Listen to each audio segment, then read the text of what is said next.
ఏం చెప్తున్నానంటే హెచ్ఎస్‌పీఏ నుంచి పేరెంట్స్ యొక్క తప్పు కూడా ఉంది. దానివల్లనే ఇది జరుగుతుంది.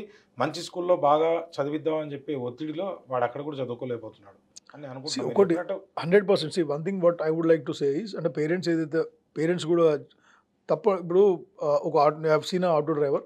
నా కంపారిజన్ చెప్తున్నా. మా బాబుని ప్లే స్కూల్ వేద్దామన్నా ఫస్ట్ కొడుకుని. 3 years ఉండేది. I said I will not agree.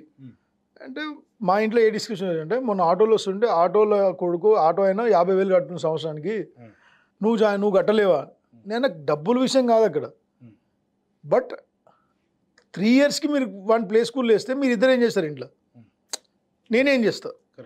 So ఆ పాయింట్ ఆఫ్ వ్యూలో కూడా కాస్ట్ కంపారిజన్ ఆటో అయినా కట్టింది, ఎందుకు ఆటో అయినా కట్టుకుంటాడు, రైట్? సో పేరెంట్స్ తప్పే ఉంది. ఆటో అయినా ఏమనుకుంటాడు, నా లెక్క నా కొడుకు ఆటో నడపొద్దు, నా లెక్క నా కూతురు కష్టపడొద్దు, వీళ్ళు మంచి చదవాలంటే మంచి స్కూల్ పోవాలంటే కాస్ట్. సో ఇప్పుడు దాన్నే వాళ్ళు క్యాష్ చేసుకుంటారంటారా? హెచ్ఎస్‌పీఏ ఏం చెప్తుంది? 100% దాన్నే వాళ్ళు క్యాష్ చేసుకుంటారు. వాళ్ళే క్యాష్ చేసుకుంటారు. పేరెంట్స్ కూడా ఇప్పుడు నాకు తెలిసిన సార్, నేను సెంట్ పాల్స్ చదివిన. అఫ్కోర్స్ నేనేం పెద్ద స్కూల్, నేను నా పిల్లలు running studying in normal school. But మీరేదైతే నాతో పాటు ఉన్నోళ్ళు, they are not preferring that.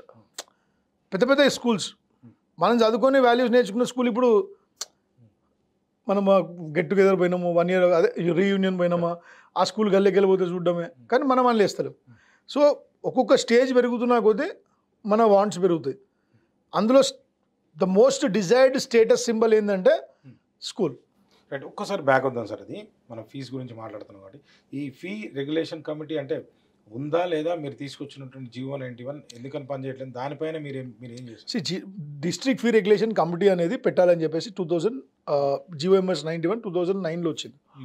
So అందులో నోటిఫై చేయాలని ఒక చిన్న క్లాస్ మీద హైకోర్టు సుప్రీంకోర్టు వెళ్ళింది. సో ఇక్కడ ఇంకా డిస్ట్రిక్ట్ ఫీ రెగ్యులేషన్ కమిటీ స్కూల్స్కి లేవు, ఇంజనీరింగ్ కాలేజెస్ ఉన్నాయి. సో ఇక్కడ కూడా మీరు మతలబ్ అర్థం చేసుకోవాలి. ఇంజనీరింగ్ కాలేజ్కి ఎందుకు ఉంది? వాళ్ళకి ఓటాకు ఉంది. వాళ్ళకి ప్రభుత్వాలు స్కాలర్షిప్ ఇస్తాయి. ఇంటర్మీడియట్ వరకు ఓటాకు లేదు కాబట్టి, స్కాలర్షిప్ లేరు కాబట్టి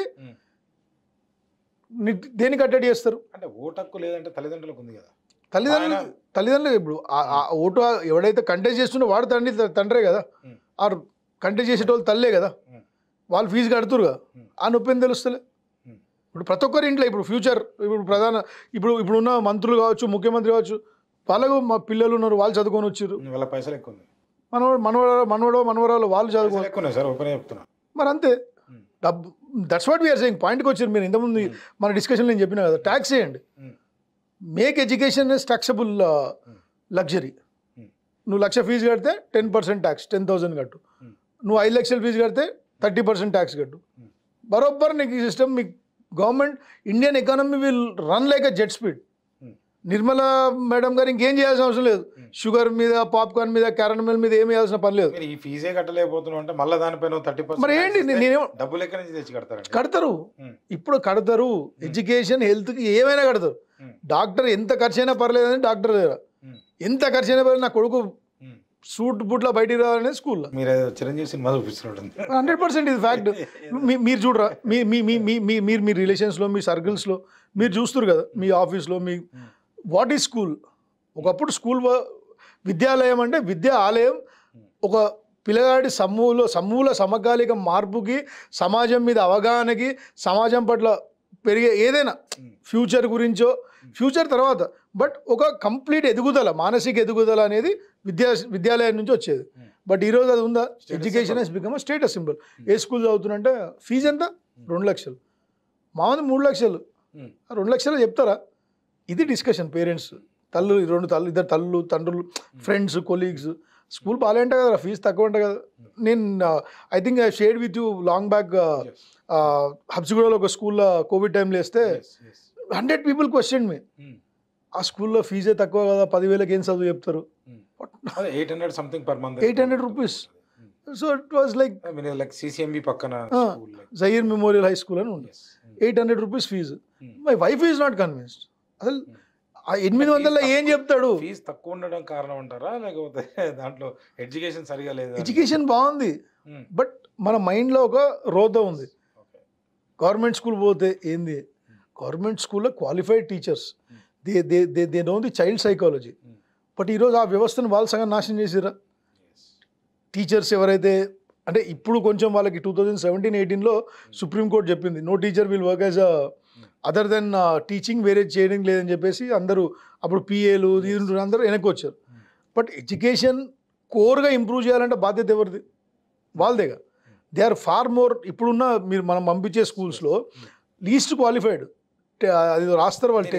అడిగాను ఆ క్వశ్చన్ మీరు, అదంటే అది కొంచెం దాటిపోయింది. అదే గవర్నమెంట్ స్కూల్లో అన్ని పరీక్షలు రాసి పాస్ అయ్యి మీరు అన్నట్టు బీఈడి ఎంఈడీలు చదువుకొని వచ్చి వాళ్ళు ప్రిపేర్ అయ్యి వచ్చి కూడా ఈ లెసన్స్ పాఠాలు చెప్తూ ఉంటే కూడా విద్యార్థులకి ఈ రోజునే ఎఫ్డిఆర్ చెప్తున్నట్టు 14 ఏళ్ళ కుర్రోడికి 13 ఏళ్ళ కుర్రోడికి వాచీలో టైం కూడా చెప్పడానికి వస్తలేదు.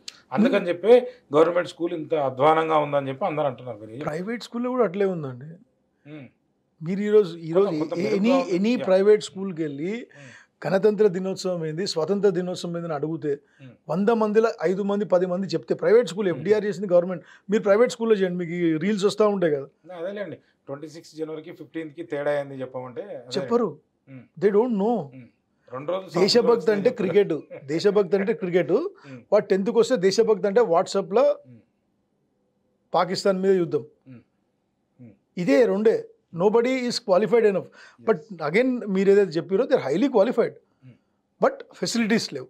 మీరు చూస్తే ఒకప్పుడు ఫెసిలిటీస్ ఇవ్వట్లేదు. ఇప్పుడు ఒక మంచి కుక్కని చంపాలంటే దాన్ని పిచ్చి కుక్కని ముద్రేయాలి. మీరు చూసుకుంటే ఒక రైల్వేస్ కొన్ని గవర్నమెంట్ సెక్టర్స్ తప్ప మిగతాన్ని మన కళ్ళ ముందే కొలాప్స్ అయినాయి కదా. హెచ్ఎండి మంచి బ్రాండ్స్ కొలాప్స్ అయినాయి కదా. ఎట్లయినా ప్రైవేట్ రంగం. బట్ ఎడ్యుకేషన్ కూడా ప్రైవేట్ రంగం పెరగాలంటే ఏం చేయాలి? సో చాలా చాకచక్యంగా 82, 85, 87లోనే ప్లాంటింగ్ అయిపోయింది. చాలా చాకచక్యంగా ఏ కమ్యూనిటీ రావాలి, ప్రైవేట్ రంగం రావాలి. పోటీతత్వం ఎవరికి పెరగాలి? ప్రభుత్వ స్కూళ్ళలో ఉపాధ్యాయుడికి చదివించే తత్వం పెరగాలి, బోధించే తత్వం పెరగాలి. విద్యార్థుల జీవితాన్ని భవిష్యత్తు ఎట్లుండాలని చెప్పడానికి ఇంట్రెస్ట్ పెరగాలి.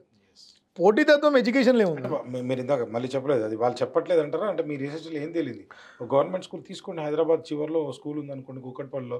ఆ గవర్నమెంట్ స్కూల్లో గవర్నమెంట్ టీచర్లు చెప్తలేదు, అక్కడ స్కూల్ బాగానే ఉంది. మీరు గవర్నమెంట్ స్కూల్ బెంచీలు అవి కొంచెం అటు ఇప్పుడు కొంచెం డెవలప్ అయ్యాం, పర్లేదు. గవర్నమెంట్ స్కూల్స్లో మీరు చూసుకున్నట్టయితే these are all first generation, majorly 60% first generation kids who come to school for education. So 60 to 70% వాళ్ళే. అంటే ఈ బస్తీలకు వెళ్ళి కంప్లీట్ కోర్గా ఇంట్లో పనిచేసేటోళ్ళు. And very precise sad part ఏంటంటే 1 day మీల్స్ కూడా ఒక reason. That's a fate of the country. So అలాంటి సిచ్యువేషన్లో let us get into the first thing. Uniform అనేది ఏంటి? What do you mean by uniform? We all wear a similar uniform. First లెసనే అది. That పేద గొప్ప, కుల మత, ఆడ మగ తేడా లేకుండా సిమిలర్ అందరూ ఒకటే అని చెప్పేదే యూనిఫామ్. బట్ ఇప్పుడు నేను చెప్పిన మీకు ఫస్ట్ టైం లెర్నర్స్, సో మీలాంటోలో నాలాంటోలో మన పిల్లల్ని తీసుకుపోయి గవర్నమెంట్ స్కూల్ వేయగలుగుతాము? రీజన్ ఏంటి? మనమే ఫస్ట్ ఆ క్రౌడ్ అంతా ఎట్లా ఉంది, వీడు పాడైపోతాడు. But there are people who have been successful in government school. ఆ స్టోరీస్ మనకి ఎక్కడ తెలియదు, ఆ స్టోరీస్ మనం ఎక్కడ వినం. ఎందుకు అంటే చాలా సిస్టమేటిక్గా ఎడ్యుకేషన్ సిస్టమ్ని నాశనం చేసుకుంటూ వస్తారు. దేవర్ ఐ థింక్ 2016-17లో దాదాపు 10,000 స్కూల్లో 15,000 స్కూల్లో క్లోజ్ అయ్యాయి. And even still there is going on wear ఒక టీచర్ ఉన్నాడు ఆర్ 2-3 విద్యార్థులు. అందుకే క్లోజ్ చేస్తున్నారండి, అందరూ కూడా ప్రైవేట్ స్కూల్లోకి వెళ్తున్నారు. ఈ స్కూల్లో ప్రభుత్వం ఏం చేస్తుంది? మీరు మమ్మల్ని అడుగుతారు కదా హెచ్ఎస్పీ అని, ప్రభుత్వం ఏం చేస్తుంది? అదే మీరు ప్రభుత్వాన్ని మిమ్మల్ని అడగంటే ఇప్పుడు నేను అదే అంటున్నా, ఎందుకు పెట్టినా? అవును, నేను ఎందుకు పెట్టినా ఏం చేయడానికి? నేను ప్రభుత్వం మీద పోరాడుతున్నా ప్రైవేట్ స్కూళ్ళని కట్టడి చేయమని. ఎందుకంటే నేను గవర్నమెంట్ స్కూల్ పంపించలే, నేను ట్యాక్స్ కడుతున్నా, నేను ఉద్యోగం చేసుకోవాలి, పార్ట్ టైం ఉద్యోగం నాది. చేయకపోతే మేము హెచ్ఎస్బి అని వెంటిలేటర్ మీద పెడతాము, ఆక్సిజన్ అందిస్తుంటాం, కేసులు వేస్తుంటాం. మాగా ఆన్ గ్రౌండ్ పేరెంట్స్కి ఇంట్రెస్ట్ లేదు, అంటే పేరెంట్స్కి టైం లేదు, దే ఆర్ వర్కింగ్. ఇది ఒక చాలామంది నన్ను కూడా అంటారు, ఏందా నాకు అర్థం కాదు, అది చేసో ఇది చేసో, ఫీజు కట్ట నీకేంది, దాని మీద ఏం పోరాటం చేస్తావు అంటారు. అరే నేను తినే తిండి ఏంది, నేను తాగే ఏది ఏంది, నేను వాడే కారు ఏంది, నేను వేసుకునే బట్టలు ఏంది, నా పర్సనల్ చాయిస్. బట్ ఎడ్యుకేషన్ నా రైట్ బై రాజ్యాంగం ఇచ్చింది నాకు. చేయకపోతే కోర్టుకు వెళ్తాం, కొట్లాడుతూనే ఉంటాం. ఇవాళ కాదు రేపు, రేపు కాదు ఎల్లుండి, ఏదో ఒక రోజు అయితే వ్యవస్థలో ఏదైనా ఒక చిన్న మార్పు. హెచ్ఎస్పీఏ మార్పు, హెచ్ఎస్పీ వచ్చినందుకు చాలా మార్పులు జరిగినాయి.